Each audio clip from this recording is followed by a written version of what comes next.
السلام علیکم ورحمۃ اللہ وبرکاتہ۔ اعوذ باللہ السمیع العلیم من الشیطان الرجیم من حمزہ ونفخہ ونفثہ۔ قال اللہ سبحانہ وتعالی وَلَقَدْ يَسَّرْنَا الْقُرْآنَ لِلذِّكْرِ فَهَلْ مِن مُّدَّكِرٍ۔ وقال رسول اللہ صلی اللہ علیہ وآلہ وسلم خیرکم من تعلم القرآن وعلمہ۔ ڈیئر اسٹوڈنٹس، عزیز طلباء و طالبات، الحمدللہ تعالی آج ہمارا قرآن مجید کے ترجمہ کا پہلا اور ابتدائی لیکچر ہے۔ سب سے پہلے ہمیں یہ بات سمجھنا ہے کہ قرآن مجید اللہ تعالیٰ کا کلام ہے اور اسے بنی نوع انسانیت کی ہدایت کے لیے نازل کیا گیا۔ بذریعہ جبریل علیہ الصلاۃ والسلام پیارے پیغمبر جناب محمد کریم رؤوف الرحیم علیہ الصلاۃ والسلام کے قلب اطہر پر اس کا نزول ہوا۔ اس کی تلاوت کرنا اجر اور ثواب کا ذریعہ ہے اور یہ ہم تک نسل در نسل منتقل ہوا ہے۔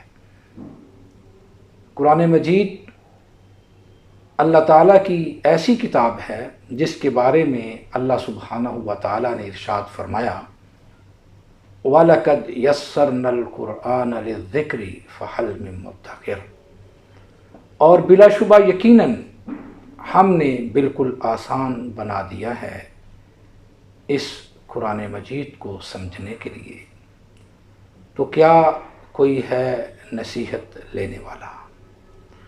اور ہمارے پیارے رسول جناب محمد کریم صلی اللہ علیہ وآلہ وسلم کا ارشاد ہے خیرکم من تعلم القرآن وعلمہ، تم میں سے بہتر وہ ہے جو قرآن مجید سیکھتا ہے پھر دوسروں کو سکھاتا ہے۔ اس اعتبار سے قرآن مجید کی بہت ہی زیادہ اہمیت اور فضیلت ہے کہ اس میں اللہ تعالیٰ نے ہمارے لیے ہدایت کا سامان رکھا ہے، اور دور جدید کے جتنے بھی مسائل ہیں جو آج انسانیت کو درپیش ہیں، خواہ وہ سماجی نوعیت کے مسائل ہیں، معاشی نوعیت کے مسائل ہیں، طبی اخلاقی نوعیت کے مسائل ہیں، خواہ ان کا تعلق کسی بھی شعبہ ہائے زندگی کے ساتھ ہے، اللہ سبحانہ و تعالیٰ نے اپنی اس کتاب کے اندر انسانیت کے لیے وہ تمام ہدایات نازل فرما دی ہیں کہ جس کے ذریعے انسان اپنی زندگی کو اللہ کے لائے ہوئے قانون کے مطابق بسر کر سکتا ہے۔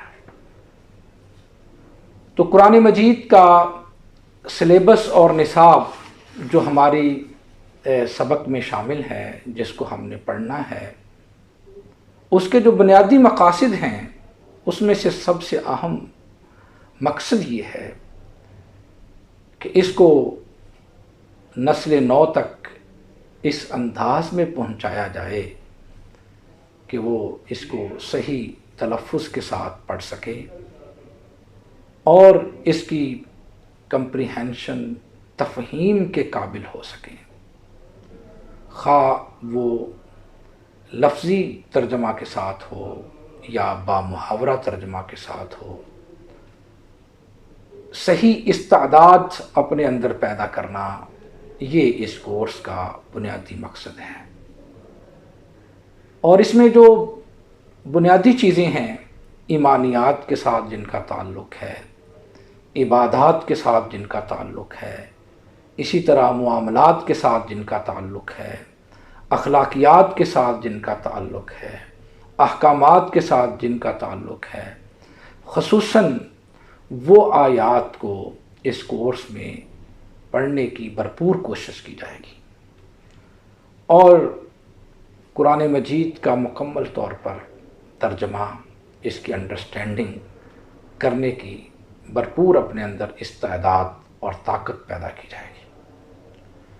اور اس کا بنیادی مقصد، اس لیول پر قرآن مجید کی تعلیم کا جو بنیادی مقصد ہے، جو ہمارے پیش نظر رہنا چاہیے، اس کے ذریعے ایک بہترین مسلمان بننا ہے۔ اللہ تعالیٰ کا فرما بردار بندہ بن کر کس طرح زندگی گزاری جا سکتی ہے، اور اس کے ساتھ ساتھ ایک بہترین شہری بننا ہے، اور بہترین مسلمان، بہترین محب وطن شہری، اس کے کیا آداب ہیں، کیا اس کے تقاضے ہیں، کس طرح ہم ان کو پورا کر سکتے ہیں۔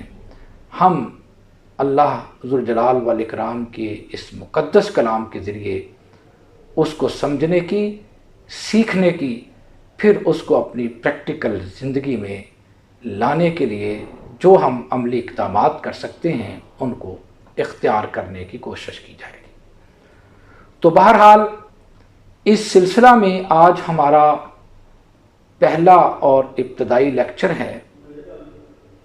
آپ سب طلبہ و طالبات بڑی انہماک کے ساتھ، توجہ کے ساتھ، دل لگی کے ساتھ، شوق کے ساتھ اور اجر اور ثواب کی نیت کے ساتھ اور اس پر عمل کرنے کی نیت کے ساتھ اس کو پڑھیں گے تو انشاءاللہ تعالی دنیا میں بھی یہ ہمارے لیے روشنی کی مانند ہوگا، اور یقیناً آخرت والے دن بھی ہمارے لیے روشنی کا سامان فراہم کرے گا۔ تو آئیے آج کے اس ابتدائی لیکچر میں ہم جو قرآن مجید کی سب سے پہلی سورہ ہے، جس کو سورہ الفاتحہ کہا جاتا ہے، اس کے بارے میں سیکھنے کی کوشش کرتے ہیں۔ سورہ الفاتحہ قرآن مجید کی سب سے پہلی سورت ہے، جس کی احادیث مبارکہ میں رسول کریم صلی اللہ علیہ وآلہ وسلم نے بڑی فضیلت بیان کی ہے۔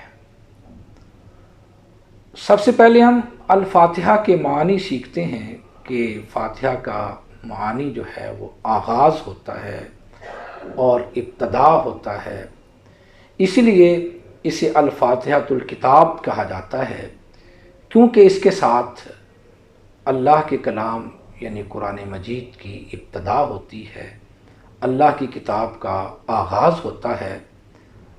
اور یہ سورہ الفاتحہ، جس طرح اللہ سبحانہ و تعالی نے فرمایا وَلَقَدْ آتَيْنَاكَ سَبْعًا مِّنَ الْمَثَانِي وَالْقُرْآنِ الْعَظِيمِ، کہ اس کی 7 آیات ہیں، اور اللہ تعالیٰ نے فرمایا کہ وہ 7 آیات جو بار بار پڑھی جاتی ہیں، اور اس کے ساتھ ہم نے آپ کو ایک قرآن مجید عطا کیا ہے۔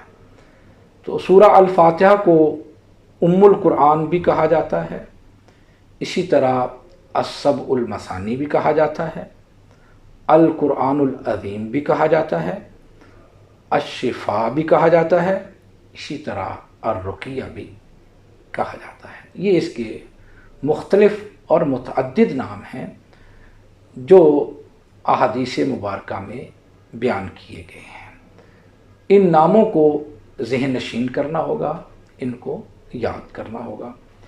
اسی طرح ہمارے پیارے پیغمبر جناب محمد کریم رؤوف الرحیم علیہ الصلاۃ والسلام نے ارشاد فرمایا، جس طرح کہ اس کا آغاز بسم اللہ الرحمن الرحیم سے ہوتا ہے کہ کل امر ذی بال لا یبدأ فیہ ببسم اللہ الرحمن الرحیم هو اقطع وادبر، ہر وہ کام جس کا آغاز اللہ کے نام کے ساتھ نہ کیا جائے اور اس کے شروع میں بسم اللہ الرحمن الرحیم نہ پڑھی جائے، رسول گرامی صلی اللہ علیہ وسلم نے ارشاد فرمایا وہ کام پایا تکمیل کو نہیں پہنچتا، وہ کام ادھورا رہتا ہے۔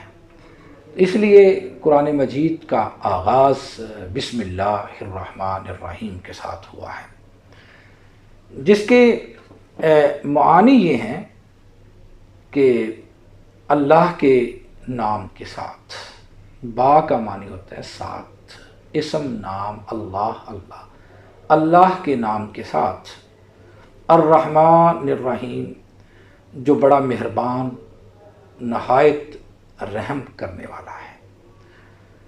تو یہ بات بھی عزیز طلبہ و طالبات ہمارے سامنے رہے، جس طرح کہ اللہ سبحانہ و تعالیٰ نے ارشاد فرمایا ہے فَإِذَا قَرَأْتَ الْقُرْآنَ فَاسْتَعِذْ بِاللَّهِ مِنَ الشَّيْطَانِ الرَّجِيمِ۔ یہ سورہ نحل میں آیت نمبر 98 ہے کہ جب تم قرآن مجید کو پڑھنا شروع کرو تو پڑھنے سے پہلے اللہ سبحانہ و تعالیٰ سے شیطان رجیم سے پناہ مانگ لیا کرو۔ تو اعوذ باللہ من الشیطان الرجیم اس کے شروع میں پڑھنا چاہیے۔ جب بھی آپ تلاوت شروع کریں اعوذ باللہ من الشیطان الرجیم اس کے شروع میں پڑھنا چاہیے، یہ قرآن مجید سے ثابت ہے۔ لیکن قرآن مجید کی جو پہلی آیت ہے، اکثر مفسرین کے ہاں جس طرح کہ سورہ الفاتحہ کی 7 آیات کے بارے میں کہا گیا، اس کا آغاز بسم اللہ سے ہوتا ہے۔ بسم اللہ الرحمن الرحیم، الحمد للہ رب العالمین۔ سب سے پہلے میں اس کا لفظی ترجمہ کرتا ہوں۔ الحمد ہر قسم کی تعریف، للہ اللہ سبحانہ و تعالیٰ کے لیے ہے، لام کا معنی کے لیے، ربی جو رب ہے، پالنے والا ہے، العالمین تمام جہانوں کا۔ ہر قسم کی تعریف اللہ سبحانہ و تعالیٰ کے لیے ہے جو رب ہے تمام جہانوں کا۔ میں بہت مختصر انداز میں اور آسان اور سادہ انداز میں سمجھنا اور سمجھانا چاہتا ہوں تاکہ ہمارے عامت الناس بھی اس سے فائدہ اٹھا سکیں اور قرآن مجید کے جو مطالب اور مفاہیم ہیں اس کو آسانی کے ساتھ سمجھ سکیں۔ یہاں پر الف لام کا جو استعمال ہوا ہے، اس سے یہ پتہ چلتا ہے کہ اس لفظ میں اس کے تمام معانی اور اقسام شامل ہیں۔ اس لیے جو ترجمہ کیا جاتا ہے اس میں الحمد ہر قسم کی تعریف، ہر قسم کی تعریف کا ترجمہ کیا جاتا ہے۔ اور اسی طرح جو الرحمن ہے اور الرحیم ہے، اس میں بھی مبالغہ پایا جاتا ہے، یعنی الرحمن دنیا اور آخرت کے لحاظ سے اللہ تعالیٰ بلا تخصیص کفار اور مومنین سب پر مہربان ہے، اور اسی طرح الرحیم آخرت کے لحاظ سے ہے کہ اس کی رحمت صرف مومنوں کے لیے خاص ہوگی اور وہ آخرت کے دن کے ساتھ خاص ہے، جب اللہ سبحانہ و تعالیٰ اپنا خصوصی سایہ مومنین کے لیے رکھے گا۔ مومنین پر اللہ ذوالجلال والاکرام کی خاص رحمت ہوگی، خاص درگزر ہوگا۔ الحمدللہ رب العالمین، ہر قسم کی تعریف اللہ ذوالجلال والاکرام کے لیے ہے جو تمام جہانوں کا رب ہے، الرحمن الرحیم نہایت رحم کرنے والا، بڑا مہربان ہے۔ اسی طرح مالک یوم الدین، مالک ہے یوم الدین بدلے کے دن کا، بدلے کے دن کا مالک ہے، یعنی قیامت کے دن کا مالک ہے۔ یوم الدین سے مراد قیامت کا دن ہے۔ ایاک نعبد و ایاک نستعین، صرف تیری ہی ہم عبادت کرتے ہیں۔ ایاک، صرف تیری ہی، یہ جو علامت کاف ہے، کاف کے اوپر زبر، یہ الگ بھی استعمال ہوتی ہے لیکن یہاں یہ لفظ کا حصہ ہے، اور ایاک فعل سے پہلے بات میں تاکید پیدا کرنے کے لیے آیا ہے، یعنی ایاکا صرف تیری ہی، نعبدو ہم عبادت کرتے ہیں، نعبدو ہم عبادت کرتے ہیں، وَإِيَّاكَ اور صرف تجھ ہی سے، نستعین ہم مدد مانگتے ہیں۔ اہدنا ہمیں دے ہدایت، الصراط المستقیم سیدھے راستے کی، اہدنا الصراط المستقیم ہمیں سیدھے راستے کی ہدایت دے، صراط الذین انعمت علیہم، صراط راستہ، الذین ان لوگوں کا جو، یا ان لوگوں کا جن پر، انعمت تو نے انعام کیا، علیہم ان پر، غیر المغضوب علیہم ولا الضالین، المغضوب غضب کیا گیا، علیہم ان پر، واو کا معنی اور ہوتا ہے، لا کا معنی نہ یا نہیں، الضالین سب گمراہ ہونے والے۔ اب میں آپ کے سامنے اس کا بامحاورہ ترجمہ پڑھتا ہوں۔ ہر قسم کی تعریف اللہ ذوالجلال والاکرام کے لیے ہے، جو تمام جہانوں کا رب ہے، نہایت رحم کرنے والا، مہربان ہے، روز جزا کا مالک ہے۔ ہم صرف تیری ہی عبادت کرتے ہیں اور ہم صرف تجھ سے ہی مدد مانگتے ہیں۔ ہمیں سیدھے راستے کی ہدایت دے، ان لوگوں کا راستہ جن پر تو نے انعام کیا، نہ کہ ان کا راستہ جن پر غضب کیا گیا، اور نہ ان لوگوں کا راستہ جو گمراہ ہونے والے بنے۔ تو یہاں پر اس کو ہم نے لفظی ترجمہ کے ساتھ بھی سیکھنا ہے، اور پھر اس کو سادہ اور آسان بامحاورہ ترجمہ کے ساتھ بھی سیکھنا ہے۔ عزیز طلبہ و طالبات، اگر ہم قرآن مجید کے ان الفاظ پر توجہ کریں، غور کریں، تو اس کو سیکھنا سمجھنا کوئی مشکل نہیں ہے، کیونکہ عربی زبان کے بہت سارے الفاظ ہمارے ہاں اردو زبان میں مستعمل ہیں۔ خصوصاً آپ سب کو یہ معلوم ہے کہ اردو زبان عربی زبان سے ہی اخذ شدہ ہے، دونوں کے حروف تہجی آپس میں ملتے جلتے ہیں۔ تو اردو کے الفاظ بہت سارے جو ہم سنتے اور بولتے رہتے ہیں، ان کا استعمال قرآن مجید میں موجود ہے۔ جس طرح کہ آپ نے بسم اللہ الرحمن الرحیم میں بسمی پڑھا، تو ہم کہتے ہیں آپ کا اسم گرامی کیا ہے، اسم بامسمہ۔ اس طرح الرحمن، رحم، رحمان، رحیم، الحمد، حمد و ثنا، حمد باری تعالیٰ کے الفاظ سنتے ہیں۔ اس طرح للہ، الحمدللہ کا ہم اکثر استعمال کرتے ہیں، اور جب بھی ہم پانی پئیں یا کوئی کام کریں، اس کے شروع میں بسم اللہ پڑھنا چاہیے، اور اختتام پر الحمدللہ رب العالمین پڑھنا چاہیے۔ یہی ہمیں ہمارے پیارے پیغمبر جناب محمد کریم صلی اللہ علیہ وسلم نے سکھایا ہے۔ یہ آداب ہیں عزیز بچوں، تو ان کو سیکھنا چاہیے۔ اسی طرح مالکی کا لفظ بھی سنتے ہیں، مالک، ملکیت، املاک۔ اس طرح یوم، ایام، یوم آخرت۔ نعبدو یہ عبادت سے ہے، عبادت، عابد، معبود، یہ الفاظ بھی ہم سنتے ہیں۔ اس طرح وو شان و شوکت ہے، عفو و درگزر ہے۔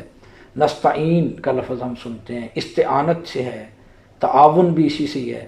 اس طرح اہدنا ہدایت، ہادی برحق، الصراط قل صراط، صراط مستقیم کا لفظ استعمال ہے، اللہ ہم سب کو صراط مستقیم دکھا دے، صراط مستقیم سیدھا راستہ۔ اس طرح انعمت انعام سے ہے، نعمت کو کہتے ہیں، علیہم علیحدہ، علی الاعلان، پر کے لیے استعمال ہوتا ہے، اسی طرح غیر، غیر اللہ، دیار غیر، اغیار کے لفظ استعمال کرتے ہیں، المغضوب غضب، غضبناک، اس طرح لا کا لفظ بھی ہم استعمال کرتے ہیں، لا تعداد، لا علاج، میں نے اس کو لاجواب کر دیا، یہ مرض لا علاج نہیں ہے۔ اس طرح اولین، یہ ضلالت اور گمراہی کے معنوں میں استعمال کیا جاتا ہے۔ تو یہ وہ الفاظ ہیں جو اکثر ہم بولتے ہیں، سنتے ہیں، پڑھتے ہیں، تو قرآن مجید میں ان کا استعمال کثرت کے ساتھ ہے۔ تو یہ 65% الفاظ ہیں جن کے معنی ہم ہماری میٹرک یا انٹرمیڈیٹ پاس جو لوگ ہیں وہ آسانی سے اس کو سمجھتے ہیں، ہمارے ماحول اور معاشرہ میں اکثر بولے جاتے ہیں۔ اور پھر کچھ ضمائر کی صورت میں ہیں، اگر ان کو ایک دفعہ یاد کر لیا جائے تو بار بار یاد کرنے کی ضرورت نہیں ہوتی۔ اور تقریباً 15 یا 20% الفاظ ایسے ہیں جو کسی آیت میں یا کسی رکوع میں آتے ہیں، ان کو ذرا توجہ سے یاد کرنے کی ضرورت ہوتی ہے۔ تو اس لیے قرآنی الفاظ کو، قرآنی آیات کو، جو اس کا عربی متن ہے اس کو اردو میں سمجھنا کوئی ہمارے لیے مشکل نہیں ہے، صرف تھوڑی توجہ کی ضرورت ہے۔ اس لیے میں آپ سے یہ گزارش کروں گا کہ آپ محنت اور توجہ کے ساتھ ان آیات کو سنیں، یاد کریں، اور اس کا طریقہ کار یہ ہے کہ آپ اس کو کاپی پر لکھتے جائیں، نوٹ بک پر لکھیں، پھر اس کو آپ یاد کریں۔ اور اسی طرح دور جدید میں تو یہ جو ہائبرڈ لرننگ ہے یا جدید ٹیکنالوجی ہے، انفارمیشن ٹیکنالوجی، اس نے تو ہمارے لیے بڑی آسانیاں پیدا کر دی ہیں۔ قرآن مجید کو تجوید اور قرات کے ساتھ سیکھنے کے لیے مختلف قراء کرام کی جو آڈیو ویڈیو جو ہے وہ بھی اس وقت ہمیں آسانی کے ساتھ دستیاب ہیں، موجود ہیں، اور اردو ترجمہ کے ساتھ جو ہے وہ ہمیں دستیاب ہیں۔ تو ہم ایک شوق کے ساتھ، رغبت کے ساتھ اس کی طرف توجہ دیں۔ دنیا کی بلائی بھی اس میں ہے اور آخرت کی بلائی بھی اس میں ہے۔ تو عزیز طلباء و طالبات، یہی آج کا ہمارا سبق ہے، لیکچر نمبر 1۔ تو اس کے بعد پھر میں اس لیکچر کے کچھ سوالات تیار کروں گا اور آپ کے ساتھ اس کو شیئر کروں گا۔ آپ نے اس لیکچر کو سن کر ان سوالات کے جوابات تیار کرنا ہوں گے۔ وآخر دعوانا ان الحمد للہ رب العالمین۔ اللہ ذوالجلال والاکرام کی ذات آپ کا اور میرا حامی و ناصر ہو۔ صدق اللہ العظیم۔